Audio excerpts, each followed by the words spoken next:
कि स्टमक में ग्लैंड्स होती है। अपन ने बोला कि स्टमक में ग्लैंडुलर लेयर होता है। म्यूकोसा लेयर जो है वो कौन सा है? ग्लैंडुलर लेयर है। तो स्टमक में कौन कौन से सेल्स होते हैं, क्या सिक्रीशन होता है, उसके बारे में बात करते हैं। स्टमक में जो भी ग्लैंड्स होगी उसको अपन बोलते हैं क्या? Gastric glands.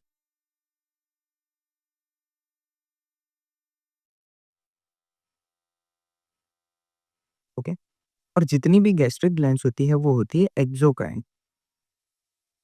आपको पता होना चाहिए एक्सोक्राइन एंडोक्राइन के बीच में डिफरेंस क्या है। एक्सोक्राइन वो होती है कि जो उनका सिक्रेशन सीधा का सीधा कहाँ पे सप्लाई कर देती है, किसी ट्यूब के फॉर्म में सप्लाई करते हैं। मान लो कि ये ग्लैंड है, ये कोई ग्लैंड है और ग्लैंड यहाँ से किसी ट्यूब के साथ सिक्रेशन दे तो वो एक्सोक्राइन है। एंडोक्राइन होती है वो सेल से सीधा कहाँ पे सप्लाई करती है? ब्लड में सप्लाई करती है। अपनी कौन सी है? एक्सोक्राइन है। ठीक है, तो याद रखना। ओके, आगे बढ़ते हैं कि जितनी भी एक्सोक्राइन ग्लैंड है स्टमक में, जो कि कौन सी है? Gastric gland. गैस्ट्रिक ग्लैंड का जो सिक्रीशन है वो क्या करता है? गैस्ट्रिक जूस सिक्रेट करता है। क्या सिक्रेट करने का काम करता है? ओके, ठीक है। गैस्ट्रिक ग्लैंड्स के बारे में कोई पूछे तो क्या लिखो? माइक्रोस्कोपिक है,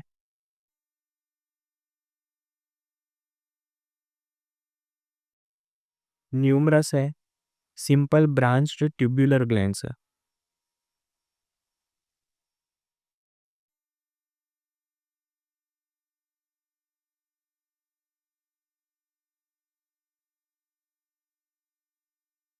यही आपको आंसर लिखना होता है एमबीबीएस में, जब आपको हिस्टोलॉजी ऑफ गैस्ट्रिक ग्लैंड पूछा जाता है, यही लिखना होता है। ठीक है, तो ये नोट्स तब भी बचा के आप रखा सकते हो। ये फॉर्म होती है इनवेजिनेशन ऑफ एपिथेलियम, जो म्यूकोसा होती है।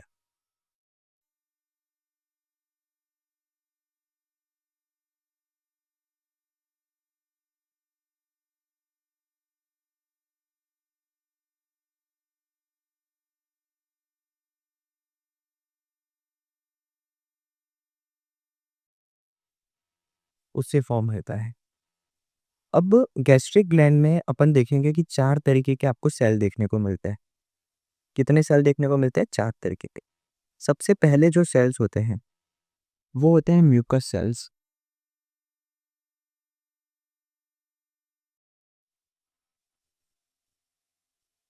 और ये जो है वो सीक्रेट करते हैं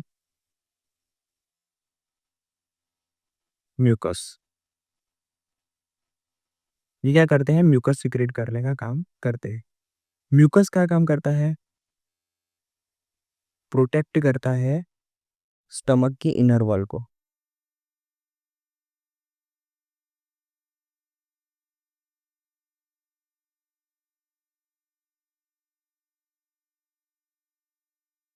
ठीक है, इसको म्यूकोसा नेक सेल भी बोलते हैं।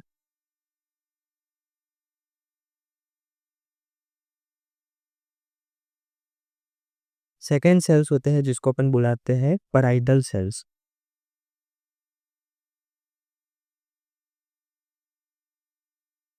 या तो इसको बोलते हैं ऑक्सेंटिक सेल्स। नाम याद रखना, किसी एक नाम से पूछेगा। ये क्या सीक्रेट करने का काम करते हैं? ये कुछ चीज़ें सीक्रेट करने का काम करता है, उसको ध्यान से याद रखें। ये सबसे पहले ये सीक्रेट करता है कैस्ट्रल ऑफ इंट्रिंसिक फैक्टर।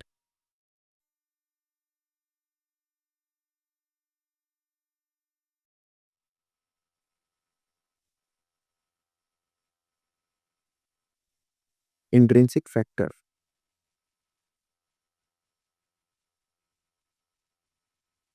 और ये किसके लिए होता है? For absorption of vitamin B12।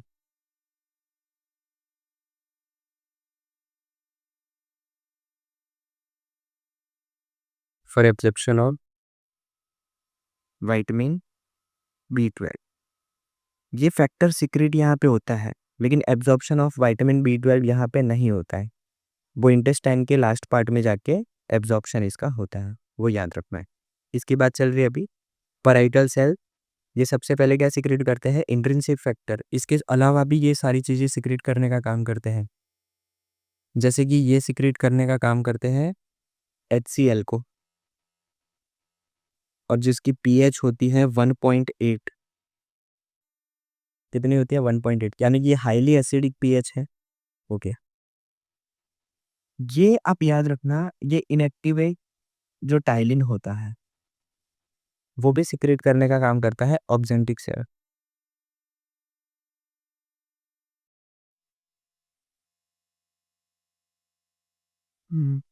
ठीक है।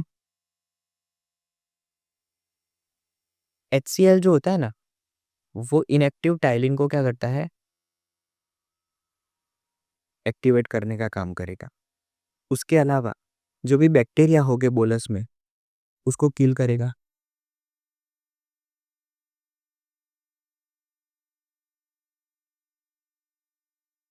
ओके, उसके अलावा जितने भी इनएक्टिव एंजाइम्स हैं,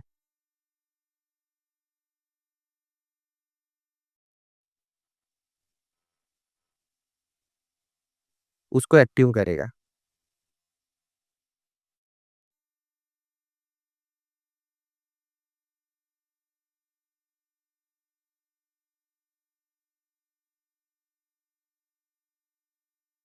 ठीक है, ये प्रोवाइड करता है एसिडिक मीडियम।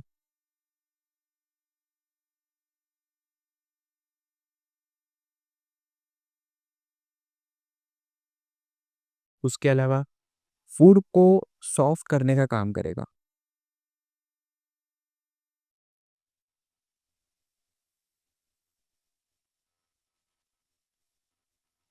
ये सारे काम करने का काम करता है कौन? पराइटल जो सेल्स होता है या ऑक्जेंटिक सेल्स, वो दो बेसिक चीजें सिक्रेट करने का काम करते हैं। सबसे पहले मैंने बोला castle of intrinsic factor for absorption of vitamin B12, और दूसरा सिक्रेट करता है क्या? HCl सिक्रेट करता है। उसके अलावा इनएक्टिव टाइलिन जो होता है वो भी सिक्रेट करने का काम कौन करता है? यही करता है। ठीक है, चलो तीसरे नंबर के जो सेल्स होते हैं वो होते हैं पेप्टिक सेल्स,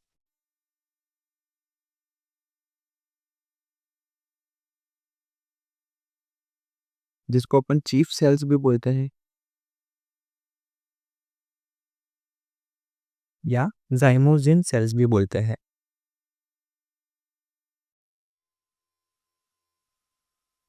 कितने नाम हुए? पेप्टिक सेल्स, चीफ सेल्स या जाइमोजिन सेल्स, ये होते हैं। ये क्या सीक्रेट करने का काम करता है? सबसे पहले ये सीक्रेट करता है गैस्ट्रिक लाइपेज।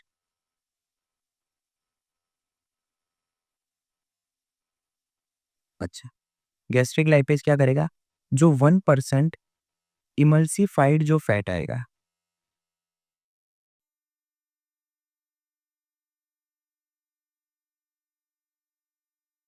हाँ, उसका डाइजेशन करेगा।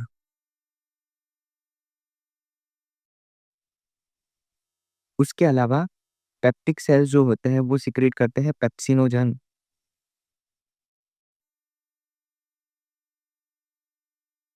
पेप्सिनोजन जो होता है उसको HCl जो है वो कन्वर्ट कर देता है पेप्सिन। प्रोरेनिन होता है,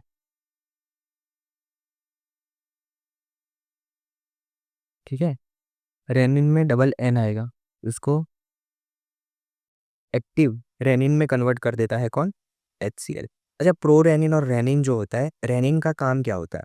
रेनिन जो होता है आपका वो एक कैसीन प्रोटीन करके होता है, जो कि मिल्क में पाया जाता है। तो बच्चों में क्या होता है कि ये जो कैसीन होता है इन्फेंट्स में, उसके डाइजेशन के लिए ये जरूरी है। कैसीन उसको शुरुआत में जो होता है वो अपन बोलेंगे इनसॉल्युबल ड्रॉपलेट्स में कन्वर्ट कर देता है। तो शुरुआत में जब बच्चा मिल्क लेता है तो कभी कभी वॉमिटिंग में मिल्क जब बाहर आता है तो मिल्क का कर्ड फॉर्मेशन हो गया होता है, एकदम आपको दूध जैसे फट जाता है, वैसे आपको उसमें स्ट्रक्चर देखने को मिलता है। तो ये जो प्रोरेनिन जो होता है वो मिल्क प्रोटीन को डाइजेस्ट करने का काम करता है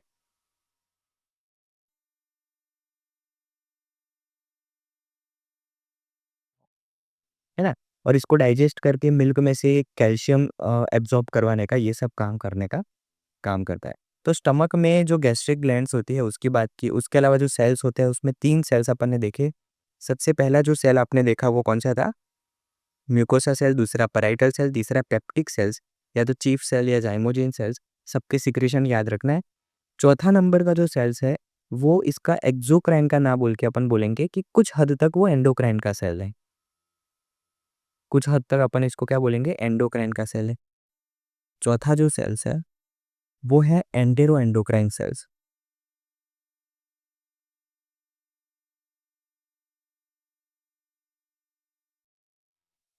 ठीक है? ये सीक्रेट क्या करता है? सबसे पहले इसमें कौन-कौन सी सेल्स होते हैं? इसमें एक होता है जी सेल। जी सेल जो होता है वो गैस्ट्रिन रिलीज़ करता है और वो स्टिम्युलेट करता है सिक्रेशन ऑफ गैस्ट्रिन जूस।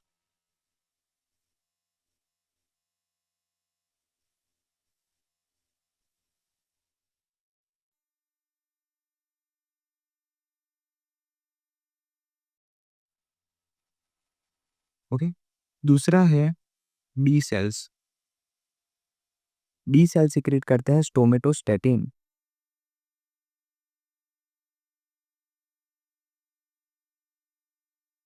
स्टोमेटोस्टैटिन्स जो होते हैं वो इनहिबिटेड अपन बोल सकते हैं इसका काम इनहिबिशन का काम होता है। तो ये इनहिबिट करता है इसको गैस्ट्रिक जूस को।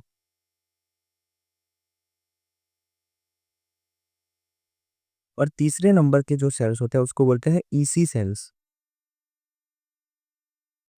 इसको बोलते हैं entero chromaffin sales. EC cell का मतलब हुआ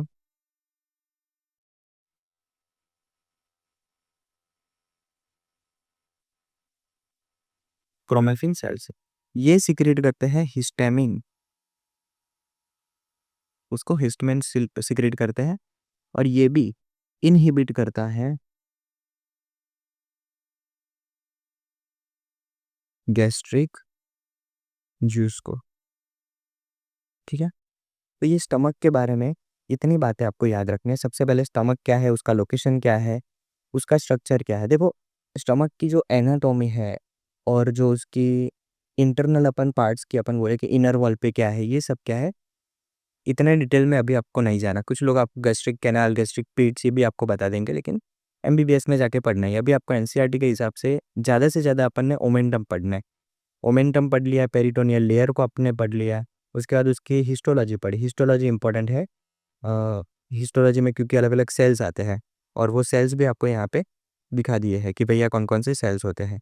ग्लैंड्स कौन-कौन सी होती है, म्यूकस सेल, पैराइटल सेल्स क्या है, पेप्टिक सेल्स क्या है, इनके सिक्रीशन आपको याद रखने हैं, इधर से ही क्वेश्चन बनता। इसके बाद जो है अपन इंटेस्टाइन की शुरुआत करेंगे कि इंटेस्टाइन क्या होता है। तो पहले स्टमक को क्लियर करो, स्टमक के बाद अपन इंटेस्टाइन को